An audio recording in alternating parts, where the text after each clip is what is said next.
قاری صاحب السلام علیکم. لیکن بات کر سکتے ہیں السلام اور کریں گے. حضور نصیب دشمنہ کیا ہوا؟ بس یہ آج کل جس سے ڈر رہے ہیں سارے اسی میں آرام سے چھپ کے بیٹھے ہوئے ہیں.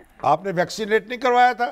نہیں میں ویکسینیٹڈ ہوں جی، لیکن شامی صاحب یہ دیکھتا نہیں ہے نا کہیں سے چمٹ جاتا ہے. تو بوسٹر جو ہے لگوا لیں، وہ لگوانا چاہیے تھا. نہیں اب میں ٹھیک ہو کے پھر لگواتا ہوں جی ایک دفعہ. تو آپ سینیٹر بن چکے ہیں نا، آپ تو بڑی اٹریکٹیو ڈیسٹینیشن ہو چکے ہیں مختلف حملہ آوروں کی. اللہ اکبر. سارے بڑے اٹریکٹیو ہے، جتنی اپوزیشن ہے وہ ساری بڑی اٹریکٹیو ہے حملہ آوروں کے لیے.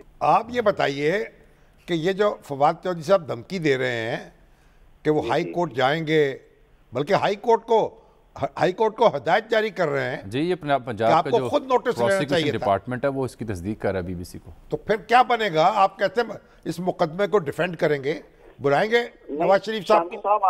آپ نے میرے سوال کا جواب دے رہے تھے ابھی. اگر آپ تحریر پڑھیں جو یہ انڈر ٹیکنگ ہے اس کی، تو اس میں انہوں نے لکھا کہ 4 ہفتے تک وہ آ جائیں گے، یعنی کہ میں اس میں کہتا ہوں کہ وہ آ جائیں گے، یا اگر ان کی طبیعت نہیں سنبھلتی ان کا علاج جاری رہتا ہے اور ڈاکٹرز ان کو فٹ قرار دے دیتے ہیں کہ آپ واپس آ جائیں، اس صورت میں آئیں گے.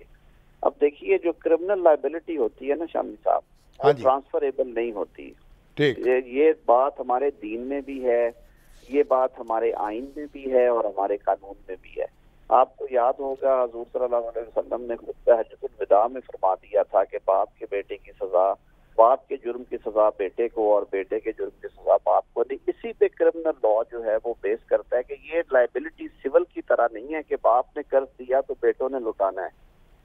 کرمنل لائبلٹی میں آپ کسی دوسرے شخص کو، چاہے وہ ضامن ہے، شورٹی ہے، جو بھی ہے، اس کو جیل نہیں ڈال سکتے. یعنی یہ تو ہو سکتا ہے نا کہ مثلا آپ نے کسی کی ضمانت دی تو وہ اس نے پھر اس کے بعد وہ راہ فرار اختیار کر گیا، تو یہ نہیں ہو سکتا کہ آپ اگر اس کے اوپر کوئی مقدمہ تھا، فرض کریں کوئی اقدام قتل کا یا قتل کا، تو آپ ضامن کو پکڑ کے اس پر قتل کا مقدمہ قائم کر دیں؟ ایسا نہیں ہو سکتا.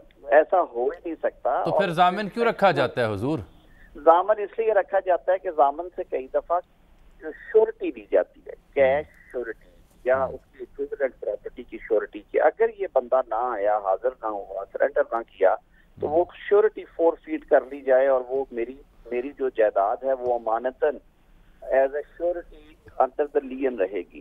اس میں زیادہ ضمانت کا تعین ہوتا ہے. جی بالکل ہوتا ہے، لیکن کیونکہ اس تحریر میں تو زر ضمانت کا بھی ذکر نہیں ہے. اس کا مطلب ہے یہ ضمانت ہے ہی نہیں اس طرح سے. نہیں، یہ ضمانت ہے ہی نہیں.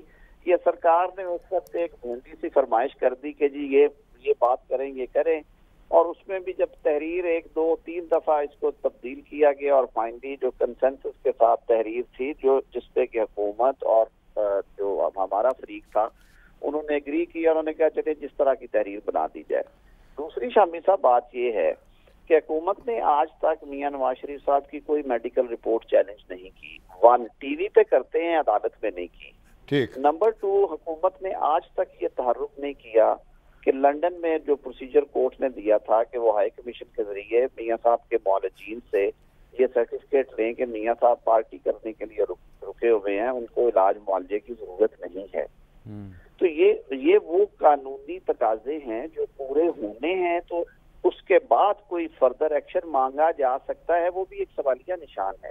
لیکن حکومت ہر 2-4 ماہ بعد نعرے تو لگا دیتی ہے، نہ وہ پیریوڈیکل رپورٹس جو ہائی کورٹ میں جمع ہوتی ہیں ان کو چیلنج کرتی ہے حکومت، نہ حکومت نے آج تک تحرک کیا کہ وہ لنڈن ہائی کمیشن کے ذریعے میاں صاحب کے معالجین کو رجوع کریں اور ان سے سرٹیفکیٹس لیں کہ جی میاں صاحب تو کوئی زیر علاج نہیں ہے. گویا وہ صرف وہ دھمکاتے ہیں، کچھ کرنے کی کوئی کوشش نہیں کرتے، یہ کر بھی نہیں سکتے.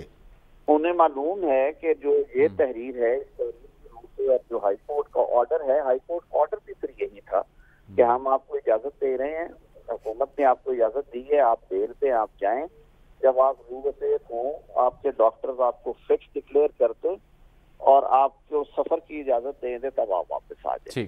اب ان کی واقعتاً کچھ کمپلیکیٹڈ بیماریاں ہیں، انہوں نے تو گورنمنٹ کے لوگوں نے تو ایک مذاق سمجھا ہوگا نا، ان کی اچھی خاصی کمپلیکیشنز ہیں اور اسی وجہ سے پاکستان بھر کے سینئر ڈاکٹرز کے بورڈ نے کہا کہ یہ علاج یہاں پہ ممکن نہیں ہے، خاص طور پہ جو ان کی آرٹریز کا سکڑ جانا اور اس کے حوالے سے ان کی نیروئنگ ہونا جو کیروٹڈ آرٹریز ہیں. مگر تو یہ ساری بیک گراؤنڈ میں مگر طارق صاحب کیونکہ اب آپ مسلم لیگ نون کے رہنما بھی ہیں تو مگر یہ پھر باتیں کیوں ہوتی ہیں؟ ابھی ایاز صادق صاحب نے بھی کہا کہ وہ آ جائیں گے، اب میں جب ان کو لے آؤں گا، یہ ان کے ایگزیکٹ ورڈ سے، جب گیا آپ دوبارہ تو لے کے آؤں گا. شامی صاحب میں تو کیونکہ قانون پڑھتا ہوں اور قانون کی زبان ہی سمجھتا ہوں، میں تو بالکل اس طرح کا کوئی نعرہ نہ مارنے کے موڈ میں ہوں، نہ میں ماروں گا. میاں صاحب کی صحت سب سے ضروری ہے. نمبر 2، شامی صاحب جو یہاں پہ پرسیپشن ہے وہ اس پرسیپشن کا کیا کرے. یہ میں نہیں کہتا، یہ تو بار ایسوسیشن اور بار کاؤنسلز کہتی ہیں. یہ جو ہائی کورٹس کے ریٹائرڈ جج کہتے ہیں کہ ان پہ دباؤ تھا. یہ جج فوت ہو گیا جس نے سزا کی، وہ کہہ گیا کہ اس پہ دباؤ تھا. تو اس پرسیپشن کو دور کرے نا. بہت بہت شکریہ جناب اعظم وزیر طارق صاحب، آپ جلد صحت یاب ہوں. ہماری آپ کے لیے نیک خواہشات اور دعائیں بھی ہیں. تو وہ تو کہتے ہیں جی نہیں ہو سکتا، لیکن وہ اب ہائی کورٹ جا رہے ہیں جناب، اٹارنی جنرل کو ہدایت کر دی ہے. جب جائیں گے تو پتہ چلے گا. 10 روز کا انہوں نے وقت بھی مانگا تھا. دھمکیاں دے کے کام نکالا چاہتا ہے، تانوں سے کیا کام. دلچسپ صورت ہر بہرحال ہوگی. لیکن مولانا کیا فرما رہے تھے وہ بھی بڑا اہم ہے. دیکھیے، ہم لوگ اس لیے دے رہے تھے اور بات کی جا رہی تھی کہ ہم اس کے ذریعے سے فوری طور پر الیکشن حاصل کر سکیں. لیکن اگر یہی استعفے آج ان حالات میں اور ان دنوں میں حکومت الیکشن لینے میں کچھ مشکل پیدا کر رہی ہے تو پھر اسمبلی کی رکنیت کو طاقت بنا کر ان سے حکومت حاصل کی جائے اور الیکشن حاصل کیے جائیں. جہاں تک پیپلز پارٹی اور ANP کا تعلق ہے، ہم نے کبھی بھی ان کو اپنا مخالف نہیں سمجھا ہے. ہم نے ہمیشہ ان کو اپوزیشن کا حصہ سمجھا ہے. تنظیمی طور پر ارچند کہ وہ PDM کا حصہ نہیں رہے ہیں، لیکن تاہم پارلیمنٹ کے اندر جناب شہباز شریف صاحب لیڈر آف دی اپوزیشن ہے اور وہاں پر ان کے ڈومین میں یہ سب وہاں پر اکٹھے بیٹھتے ہیں. اس مارچ کو پوری قوم اسلام آباد کی طرف مارچ کرے گی. شریف کی واپسی جو ہے اس سے متعلق باتیں ہو رہی ہیں، آپ کیا کہیں گے؟ ہر دم آئیں، اپنا وطن ہے، ہم پوری طرح چشم برا ہیں. اللہ تعالیٰ پورے جوش و خروش کے ساتھ ان کو اپنے وطن کی سرزمین پر قدم رنجہ فرما ہونے کی توفیق عطا فرما. تو مولانا بھی کہہ رہے ہیں اور دعا کر رہے ہیں کہ واپس آ جائیں. لیکن بات یہ نہیں تھی. مولانا تو استعفوں کے حامی تھے، لانگ مارچ کے حامی تھے اور دھرنوں کے ذریعے حکومت کی رخصتی کے حامی تھے. اسمبلی کا حصہ وہ بننا ہی نہیں چاہتے تھے، جعلی اسمبلی کہتے تھے. آج وہی مولانا بلدیاتی انتخابات میں اچھی خاصی لیڈ اور جیت کے بعد فرما رہے ہیں کہ اسمبلی کی رکنیت کو طاقت بنا کر مقابلہ کرنا چاہیے.